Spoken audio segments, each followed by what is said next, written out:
Au départ, je vous cache pas que j'étais quand même assez mitigé en lisant les spoilers, et c'est pas souvent que ça arrive, mais là on a un bouleversement tellement grand dans le lore de One Piece que j'ai mis quand même quelques temps avant de me dire est-ce que c'est une bonne ou une mauvaise chose. Je répète souvent sur cette chaîne que j'aime quand l'auteur nous surprend. J'aime bien quand il me sort un petit peu de ma zone de confort et qu'il développe des intrigues, des pouvoirs, des situations que j'avais pas anticipées. Ça, c'est ce que je préfère quand je lis une œuvre en général et aussi quand je lis du One Piece. Mais là, j'ai été surpris parce que même si en théorie j'aime bien quand il y a des changements, des bouleversements et des choses qui me sortent un petit peu de ma zone de confort, là, je me suis dit, est-ce qu'on n'est pas un peu trop sorti finalement de la zone de confort avec ce nouveau pouvoir qui nous est mis un petit peu sous les yeux et le fait qu'il ait d'une part aucune contrepartie. Imsama contrôle Doré et Broggy avec une forme d'allégeance, mais sans contrepartie, sans promesse. D'habitude, quand il y a ce genre de pacte diabolique, la personne en contrepartie, elle a subi une défaite ou une contrainte ou quelque chose qui l'a forcé psychologiquement à vouloir un pouvoir supérieur, quitte à se corrompre. C'est un peu le schéma qu'on a. Là, très rapide, en 3 cases, c'est Broggy.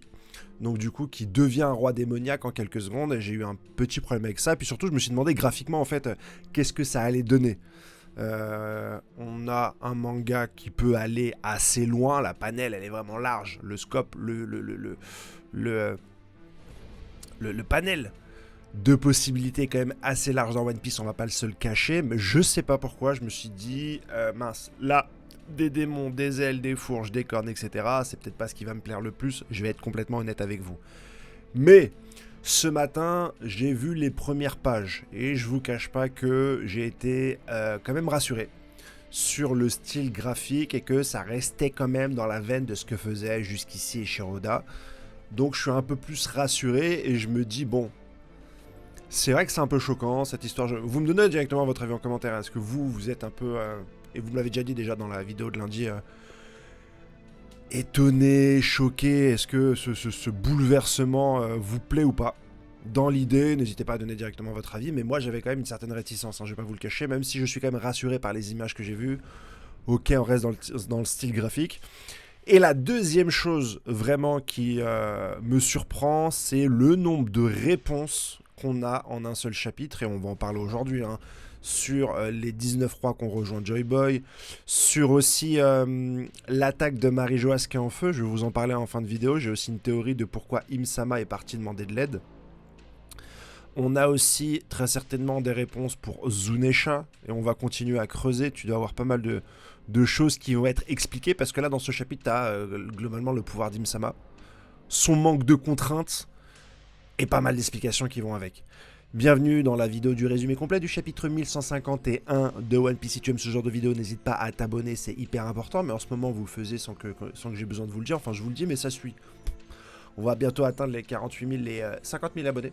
Ça fait plaisir. Donc n'hésitez pas à continuer à vous abonner si vous aimez ce genre de chaîne. Je suis très content moi de raconter un petit peu ma vision de One Piece, qui certes n'est pas parfaite, hein, elle appartient qu'à moi. Des fois j'ai des réponses en commentaire qui me disent non mais tu me déçois, tu ne peux pas penser ça. Je suis un lecteur lambda, hein, comme vous. Hein. Je suis pas des plus immense, j'ai juste mis une caméra pour parler devant vous.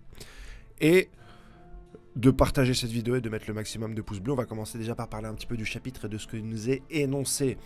Le chapitre commence avec une double page où on voit la transformation physique de Genko. Physiquement, elle n'a pas trop changé, mais elle a des accessoires démoniaques en plus. Une paire d'ailes, des cornes, je crois, une queue de démon. C'est très certainement avec celle-là qu'elle a attaqué Cobra. Est-ce que c'est un parallèle avec le pouvoir des flèches de Genko? On ne sait pas jusqu'ici. Et elle a 2 grandes ailes et un grand trident qui va lui servir indirectement de pouvoir un peu invoquer des cercles démoniaques pour faire venir des objets, on le verra un peu plus tard dans le chapitre. Imsama va donc parler à ses chevaliers divins en leur disant un petit peu le topo qui est, par exemple, elle va parler à Summers, elle va lui dire bah voilà, prends les enfants et va directement les amener au bateau, ce qui va surprendre Usopp parce que Summers va y répondre, hein, même s'il est complètement découpé, il est dans la capacité de répondre, donc on voit vraiment l'immortalité. Les Mugiwara se rendent compte de l'immortalité des chevaliers divins et ensuite elle va directement aller voir Killingham en disant bah alors les créatures, là, les rêves que t'as fait, apparemment ça s'appelle des MMA, comme dans le MMA. Tu peux pas en générer d'autres, qu'est-ce qui se passe? Et lui dit non, t'inquiète pas patron, je peux en générer d'autres. De toute façon, il y a un portail qui est sur toute l'île, et c'est ce portail qui permet un petit peu de générer ces monstres issus des cauchemars des habitants d'Elbaf, et quand ces monstres, ces cauchemars se font tuer, ils peuvent directement revenir à la vie. C'est un peu ce qu'il nous est dit. Dory, Broggy et les pirates donc, vont vers Genko pour l'attaquer, ils se rendent compte que le problème est ici. Dans le résumé complet, j'ai pas vu l'attaque de Haki que j'avais lu dans le spoiler. Rappelez-vous, dans le spoiler, j'ai dit que Imu, dès qu'elle arrivait, boum, attaque de Haki et qu'elle faisait s'évanouir certains géants. J'ai relu ce matin le résumé complet, j'ai pas eu cette info, mais peut-être qu'elle en fait également partie. En tout cas, les pirates géants attaquent directement Genko. Elle fait, avec son trident, apparaître un cercle magique qui fait apparaître plusieurs armes. Même ça, j'ai trouvé what the fuck. T'as un livre magique, t'invoques des armes, t'es Imsama.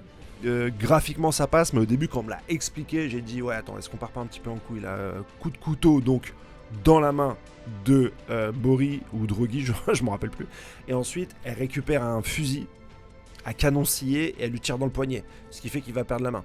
Est-ce que Dory et Broggy vont mourir aussi dans ce chapitre? On sait pas.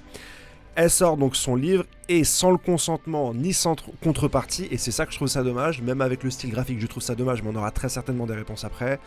Drogi est englouti dans le sol et ressort en forme de démon. Il est 5-6 fois plus grand, il a lui aussi des grandes canines, des cornes, de chauve-souris, etc. Il se sent bien, il dit « Waouh, c'est quoi ce pouvoir démoniaque, etc. » Donc même sa personnalité un petit peu est modifiée. Et à partir de ce moment-là, elle va aussi transformer tous les géants aux alentours. Mais tu te rends compte qu'elle commence par une personne. Elle commence par une personne et elle dit « Voilà, sur cette île, il n'y a pas de roi. » D'où ma petite théorie quand même sur les 19 rois, on va en parler maintenant. Est-ce qu'elle ne doit pas convertir un roi avec son bouquin avant de prendre possession d'un pays? Ce qui ferait qu'elle aurait réuni les 19 rois et elle les aurait un petit peu corrompus grâce à son bouquin. Apparemment, il ne faut pas de contrepartie. Et c'est en corrompant, je sais pas si ça se dit, les rois que finalement elle peut avoir l'allégeance de tous les pays qui ont suivi, parce que c'est un peu ce qui se passe là. Dory ou Broggy donc se transforme en géant et tout le reste va suivre. Les géants qui vont se transformer donc en super géants de la taille de Oz démoniaque et aussi les rêves, ce qu'on appelle les MMA. Donc, et Imu dit, et ce pays il ne faut pas le détruire, donc déjà il nous explique que bon, si elle vient en personne faire tout ça, ça pouvait manquer de logique vu comment elle a réussi à détruire Luluzia en quelques secondes. Alors il y a deux contreparties, déjà avec ça il faut une certaine énergie solaire, parce qu'elle a voulu le soleil qu'elle a voulu voler au Dr Vegapunk, et qui nous rappelle aussi le soleil du Harley. Hein. Mais là elle explique que ce peuple mérite qu'on vienne perdre du temps, s'y attarder, les corrompre, ils sont utiles. On sait que les géants sont utiles et importants pour le gouvernement pour gagner la grande bataille qui se prépare. Et je vais vous expliquer pourquoi Imu ne peut pas faire ça sur Marie-Joas Terre Sainte. Et tu vois, ça tient vraiment la route. Du coup, si c'est de cette manière-là, le combat est beaucoup plus... Le combat du siècle oublié est beaucoup plus manichéen. Le Dr Vegapunk nous avait vendu... finalement, deux camps qui se sont affrontés, personne n'avait raison, personne n'avait tort, et j'adorais ce côté non manichéen, ce côté un peu gris, que le problème pouvait venir de Joy Boy comme des 19 rois, ou des 20 rois, je sais pas pourquoi je dis les 19, mais là, s'il y a une histoire de démon derrière avec un bouquin qui ensorcelle les gens, je vois pas comment le Dr Vegapunk s'est dit « Ah bah c'est peut-être un camp, c'est peut-être l'autre », je ne sais pas. C'est ça aussi qui me gêne dans ce qui nous est montré dans ce chapitre-là. Vers où se dirigent ces géants? C'est aussi une grande question. Ils se dirigent vers Jarl. Imu, t'as corrompu l'intégralité des géants, t'en as fait une armée de géants démoniaques. Pourquoi est-ce que ton problème c'est Jarl, qui est pas le plus fort du monde, on va se le dire. Jarl perd pas ses couilles. Il a dit directement, bah tu vas voir ce que c'est que les guerriers. Il avance vers le Dory, Broggy, géant, taille de Oz, démoniaque, Imsama derrière. Il a du courage ce vieux papy de 400 ans. On se pose aussi la question de Harald. Finalement, si Imu, de la même manière où elle a corrompu les 20 rois, a un bouquin, et ça serait une contrepartie intéressante, où elle peut uniquement contractualiser avec les rois, qu'ils soient nommés ou qu'ils soient pressentis. Tu vois, Dory et Broggy, c'était pas les rois du moment, en termes de couronnement. En termes de comment ça s'appelle, d'arbre généalogique. Par contre, aujourd'hui, peut-être qu'ils ont la figure de roi sur Elbaf. Ce qui ferait que le pouvoir fonctionne. J'imagine. Ça a pu être le cas d'Harald. Ça expliquerait, et je vous l'ai dit un petit peu, va falloir que l'auteur nous prouve que Loki est bon, parce qu'il y a l'intuition de Luffy, c'est important, mais également que Harald n'est pas un traître, et ça je vous l'ai dit. Le fait que Harald soit manipulé par ce livre démoniaque répondrait à toutes les questions. Jarl, qui affronte un petit peu l'armée de démons, pourrait être l'opportunité de l'ouverture d'un flashback, du style à Harald, on se retrouve au moment que tu avais anticipé, et là, boum, flashback, Harald, Loki, ça serait un excellent moment de faire rentrer le flashback maintenant, pour moi en tout cas. Et maintenant, le plus important, c'est sur qui ses pouvoirs ne fonctionnent pas. Je vous l'ai dit dans la vidéo précédente, et il y a pas mal qui m'ont dit que c'était sympa comme théorie, très certainement sur les dés. Parce que Im-sama les traite de coquilles vides, ça pourrait être le fait que en fait, vous ne savez pas quel est votre pouvoir, et votre pouvoir c'est d'être insignifiant face à mon livre démoniaque. Ça expliquera un peu le rapport entre tous les dés, parce que ça peut pas être une famille. Il y a des géants qui sont dés, ça peut pas être une prophétie, il y a des gentils, il y a des méchants, Barbe Noire est un dé, Luffy est un dé, il y en a aussi dans la marine. Donc le tronc commun qu'ils pourraient avoir, ça peut pas être des élus non plus. Élus de quoi? C'est le fait est qu'ils ne puissent pas se faire corrompre par Im-sama.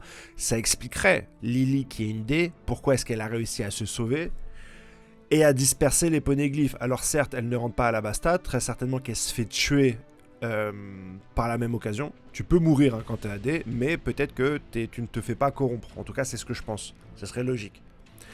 Et pour aller dans le sens de cette théorie, pourquoi est-ce que Imu a besoin d'aide sur Marie-Jo Aster-Sainte alors qu'elle a ce pouvoir-là? Parce que qui est-ce qui attaque Marie-Jo Aster-Sainte? Ou Dragon, et c'est un dé, Monkey D. Dragon, ou Barbe Noire, et c'est un dé. Donc c'est potentiellement les deux faiblesses qu'elle pourrait avoir. C'est ce que je me dis. Quid de Zunesha, j'en ai déjà parlé, on en reparlera dimanche. Il a trahi Joy Boy, donc facile, corruption, bouquin magique. Il a une forme difforme. Tu peux communiquer avec lui par la voix de toute chose. Est-ce que le livre utilise la voix de toute chose pour corrompre les gens? Avec genre une sortie scénaristique où Joy Boy utiliserait ce bouquin, mais avec sa voix de toute chose, il rendrait les gens normaux. Est-ce que les gens vont pouvoir récupérer leur réelle habilité? Doré et Bruggy, est-ce qu'ils sont morts ou pas? C'est les questions qu'on se pose. Voilà un peu les tenants et les aboutissants de ce chapitre. On voit pas bien sûr Loki ni les Mugiwara. On n'a pas des infos sur Marie-Jo Aster-Sainte ni sur la paternité de Brook ou son passé. Voilà tout ce que j'avais à dire sur mes doutes. Dans la vidéo de dimanche, on va mettre de côté tous ces doutes et on va faire une super review. On va revenir techniquement sur tout ce que j'ai dit. Mais voilà, je voulais partager ça avec vous dans une vidéo à part pour vous donner un petit peu mon avis sur ce changement qui va faire réagir, c'est sûr. Certains vont adhérer parce qu'ils adhèrent à tout ce que fait Oda. Certains vont haïr parce qu'ils vont haïr tout ce que fait Oda. D'autres seront dans le gris. N'hésite pas à me donner directement ton avis en commentaire. Passe une excellente journée et kiffe. Allez, à ciao, bye bye.